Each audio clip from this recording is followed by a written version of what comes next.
But anyway, wow, it is just such an immense honor to get to be here and share some really important information that I hope truly is impactful and is an idea worth spreading. Would it surprise you to know that there are over 42 million individuals living in the United States that also have a disability? According to Pew Research Center and the U.S. Census Bureau, there are 42.5 million individuals, non-institutionalized, that are currently living with a disability. That's nearly 13% of the American population. Let that sink in for a moment. 13%. Now, as if that was not surprising enough, it is also estimated that nearly all of the 42.5 million individuals that I just mentioned also have a sibling that does not have a disability, considered neurotypical. There are also some misconceptions that exist about neurotypical siblings as it pertains to their differently abled brothers and sisters that permeate public and private perceptions. Publicly, many believe that as a neurotypical sibling, you are uniquely equipped, you're an expert of sorts about differing abilities as a whole, and they speculate about what life must be like for you. In families, the misconception is that when you are a neurotypical sibling to an individual with a differing ability, you also are fully equipped to one day assume the full-time role of caregiver and advocate for your differently abled sibling, because you'll just know what to do. You'll understand what comes next. The truth is, neurotypical siblings of individuals with different abilities are not experts and are seldom fully equipped to assume a full-time role of primary caregiver and advocate. You see, there's a variety of elements that are necessary for the care of the differently abled, and many siblings are thrust into a position that they were not adequately equipped for because they were supposed to just know. I know these statistics and misconceptions about individuals with differing abilities and their neurotypical siblings because I'm one of them. As he mentioned, my name is Dr. DeShanna Reed, and there's a whole lot of other really interesting things about me, but the most interesting thing is that I am the youngest of 4 girls. One of my older sisters, Adrienne, was diagnosed in the late 1960s with what was then referred to as severe mental retardation. We now more appropriately refer to it as autism spectrum disorder. At the time of her diagnosis, my parents, Arthur and Dolores Hicks, were a very young married couple living on the combined meager salaries of an Air Force serviceman and a hospital custodian. My oldest sister, Aquanetta, was just 16 months older, and my sister Antoinette was on the way. I came way later into the story, but that's beside the point.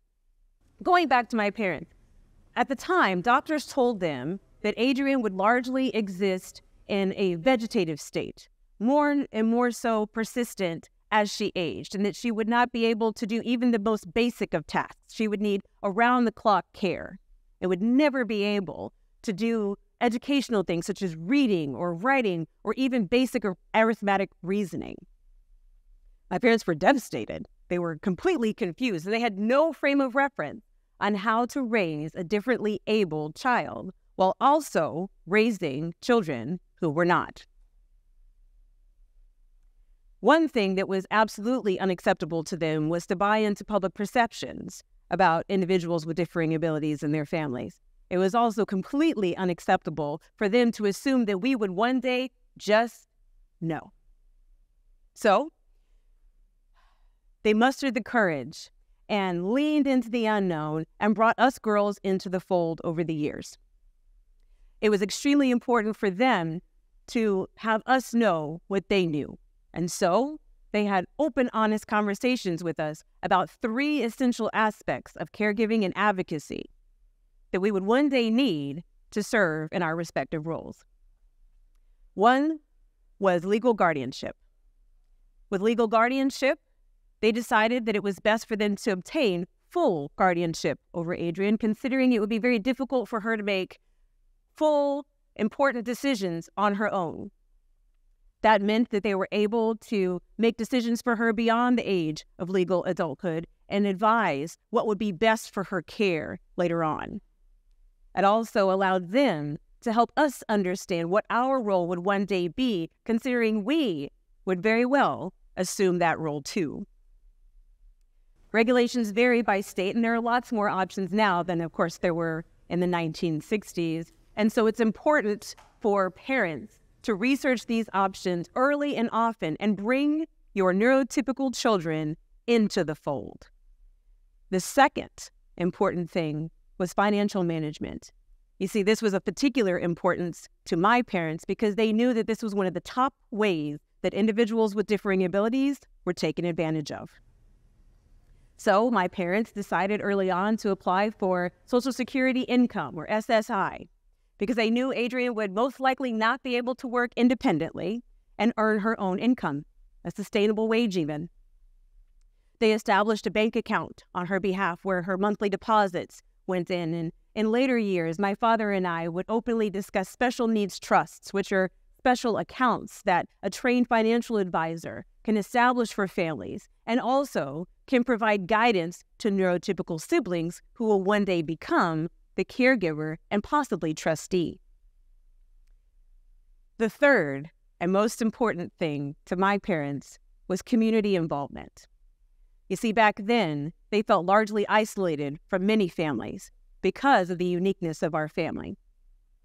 As we aged, my sisters and I, we were normal teenagers, wanted to do normal things and typical hangouts with our friends. But we also knew that our responsibilities to our families were anything but normal.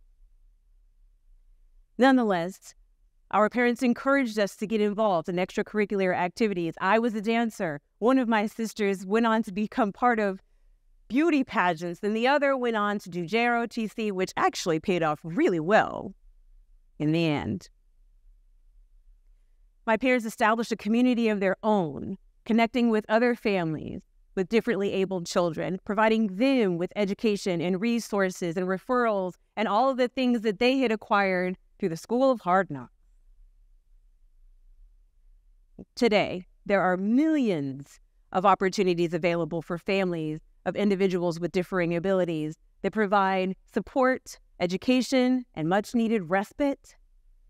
Additionally, they empower siblings like my sisters and I to lead fulfilling lives as caregivers and advocates. Despite the grim diagnosis of my sister's past, she did go on to learn to read. Adrian actually enjoys reading some very basic texts. She can do all of her arithmetic reasoning that she so chooses, and she now lives in a group living facility for other individuals with differing abilities where she leads a significantly more active life than I do. She does enjoy spending time with my sisters and I, especially if Dairy Queen or Whataburger are involved. In the years since my parents' passing, my sisters and I have, in our own unique ways, dedicated our personal and professional lives to furthering their mission of advocacy, education, and support for families like ours, and maybe like some of yours. To those of you who are in the audience that has someone in your family who is differently abled and also has children that are not, I urge you to have open and honest conversations with them early and often about those three essentials I mentioned: legal guardianship, financial management, and community involvement. Doing so will provide them with the best chance at an absolutely beautiful future and equip them for lives beyond what you could possibly imagine.